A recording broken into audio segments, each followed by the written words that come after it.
प्रिय छात्रों, सुप्रभातम। आज कक्षा 9वीं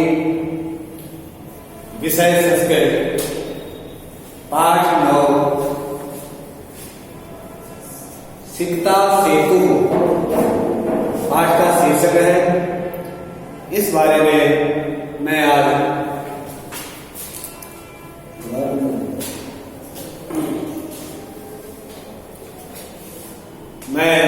शिवानंद शास्त्री अलवासा विद्यालय संस्कृत अध्यापक आज आपको पाठ 9 के सिकता सेतु नामक शीर्षक से अवगत करना चाहता हूं। सिकता सेतु का अर्थ है बालू का पुल। बालू रेत जो होती है ना, उसका पुल। अब उसका पुल कैसे बनता है?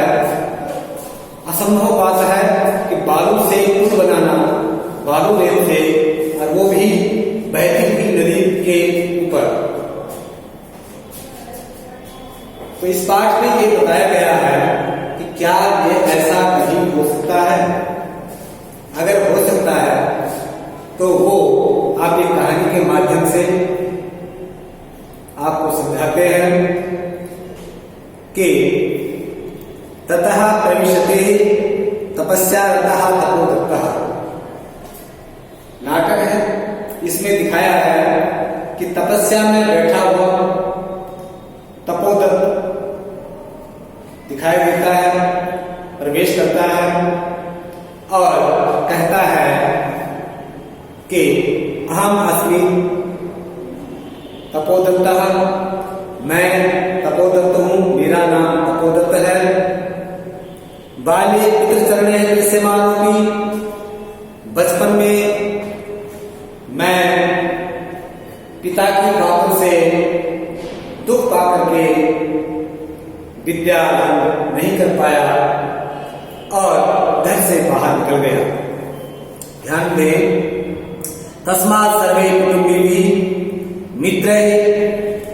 तब जो है मेरे जितने भी परिवार के सदस्य थे वे और मेरे जो मित्र थे, मेरा उपहास करते थे। अनपढ़ होने के नाते मैं पढ़ लिख नहीं पाया। जो भी मेरे सगे संबंधी थे सभी मेरा उपहास करते।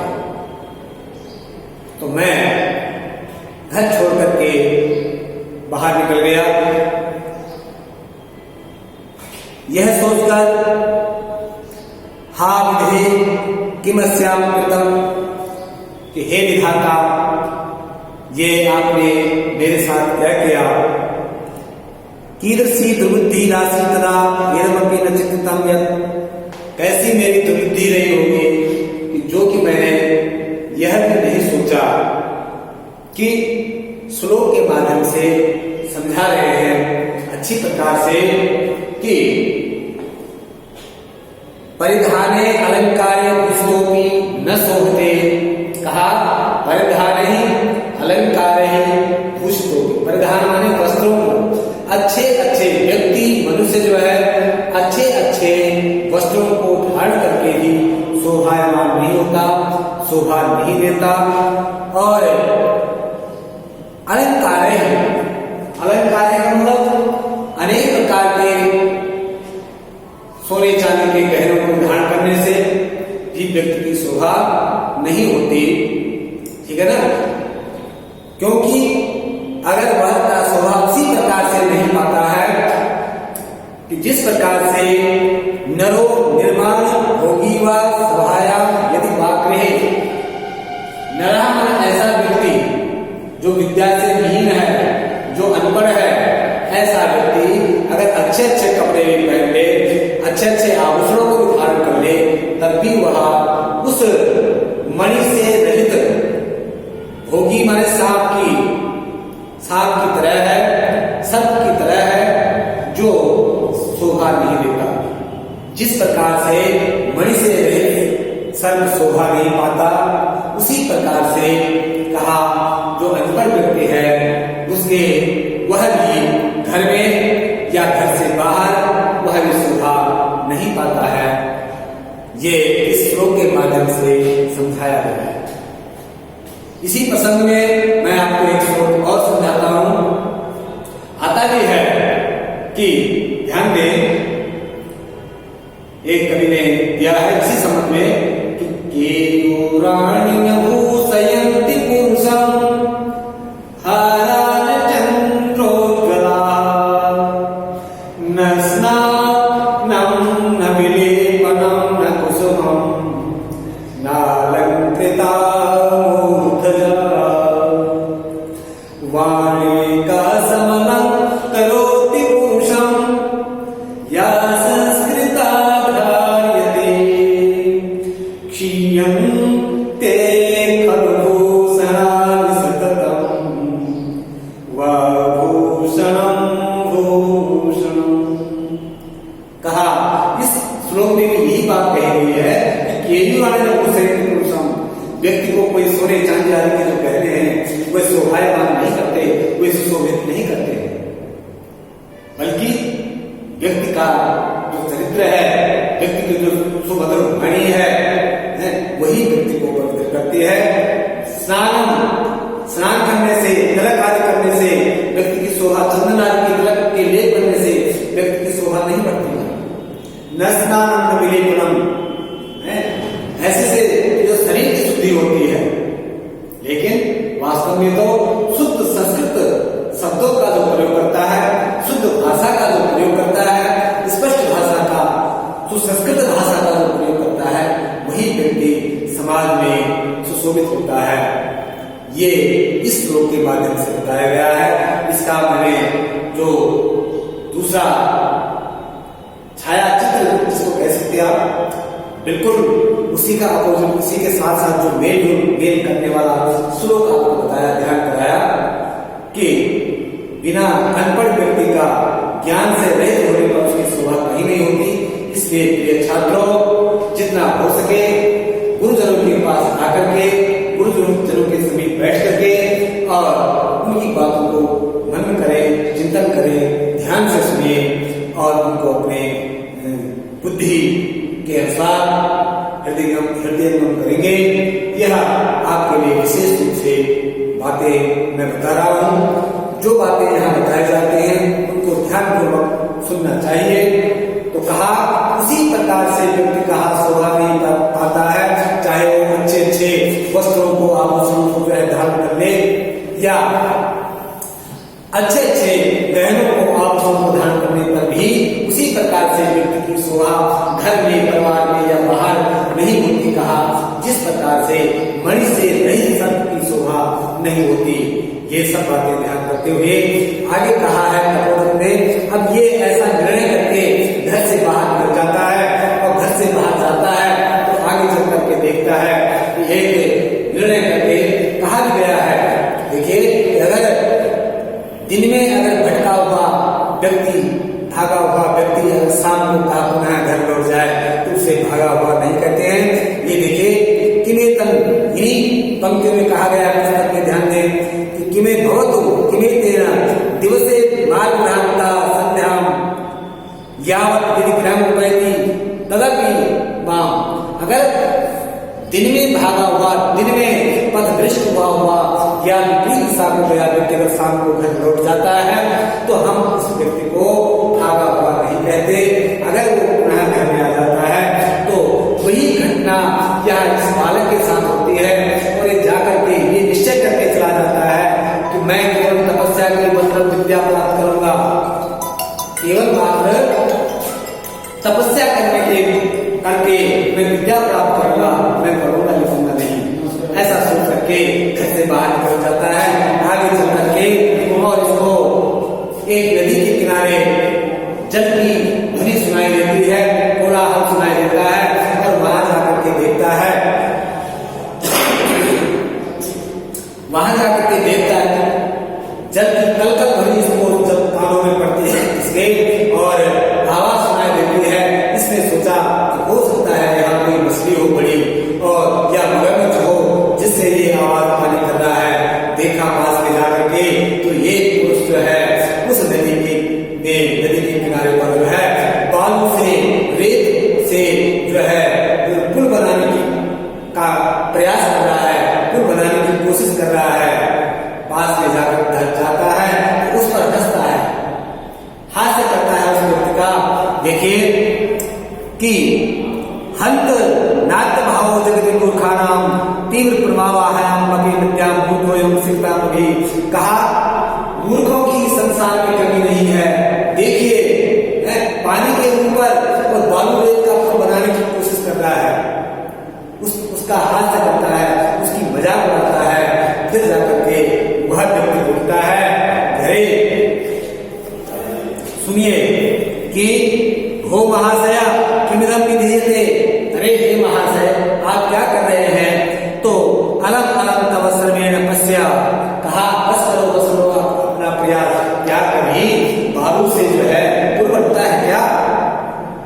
कभी सुना है आपने? बालू तो जो है पानी में बह जाएगा, पुल कैसे टिकेगा? तो तब उन्होंने समझाया कि रामो भवन्यस्य सेतु शिलामाम अकृत मकरालये विविधहा भालकाभिस्तम याजितम अतिरात्रा। कहा जिस प्रकार से श्री रामेश्वरम में भगवान श्री राम ने जो है पुल को बनाया, उसी प्रकार से हम भी जो है इस पुल का निर्माण करेंगे। जिस प्रकार से हनुमान जी ने जो है लंका जाते समय जो है पुल का निर्माण किया, उसी प्रकार से जब वो बन सकता है, रामेश्वरम में जब सेतु का निर्माण इस प्रकार से हो सकता है, तो क्या मैं बालू रेत से क्या जो है मैं पुल का निर्माण नहीं कर सकता? अवश्य नहीं कर सकता हूँ। इसलिए यह निर्णय करके सिकताम क्वचित सेतु पत्तम विच्युते। इस प्रकार से वह वो बालू को इकट्ठा करके बालू रेत से और प्रयास करता है पुल बनाने का। तो उसे आगे चल करके ये शिक्षा मिलती है कि कहता है हो तपस्विन कथम प्रणति परित्याग किम सिद्धम भवति। क्या आप मेरा उपहास कर रहे हैं? ये सब मेरे को ही सुना रहे हैं। सुनिए जरा ध्यान से। कहा कावस्ता शिलानाम सिकता भी सेतु कस्यामि स्वसंकल्पम दृढ़तया। अरे शिलाओं की, पत्थरों की क्या आवश्यकता है? मैं केवल मात्र जो है बालू रेत से ही सेतु का निर्माण करूंगा, पुल का निर्माण करूंगा, ऐसा वह समझाता है। तपोदत्त कहता है आचार्य सिकता में सेतु कर सकी। आश्चर्य की बात है कि तुम केवल बालू रेत से जो है पुल का निर्माण करोगे। यह तो सीताम जल प्रवाह किम। अरे क्या बालू रेत कभी पानी के ऊपर ठहर सकता है क्या? कदापि नहीं। इसलिए मैं कहता हूँ ये सब व्यर्थ है। ये भवता चिंतम नवा। क्या आपने कभी यह सोचा नहीं है कि पानी के अंदर, पानी के ऊपर बालू कभी टिक नहीं सकता, वह तुरंत बह जाएगा, तो पुल कहां से बनेगा? इन सब बातों का ध्यान करते हुए पुरुष कहता है सोत्साहम चिंतम मया। अरे मैंने चिंता कर लिया है, मैंने सोच लिया है, मैंने विचार कर लिया है, आप इस बात की चिंता न करें। तपोधन कहता है संविंगम, विंग सहित को कहता है कि साधु साधु आंजनेय अतिक्रमेणा से आपने तो हनुमान जी को भी जो है अतिक्रमण कर दिया, अर्थात उनको भी परास्त कर दिया। जिस प्रकार से उन्होंने लंका में पुल को बनाया था पत्थरों को तैरते हुए, पत्थरों से, लेकिन आप पुरुष कहता है सविमर्शम पुत्र संदेहा। अरे इसमें विमर्श करने की क्या बात है, इसमें संदेह करने की क्या बात है? जिस प्रकार से उसको उत्तर देता है कि बिना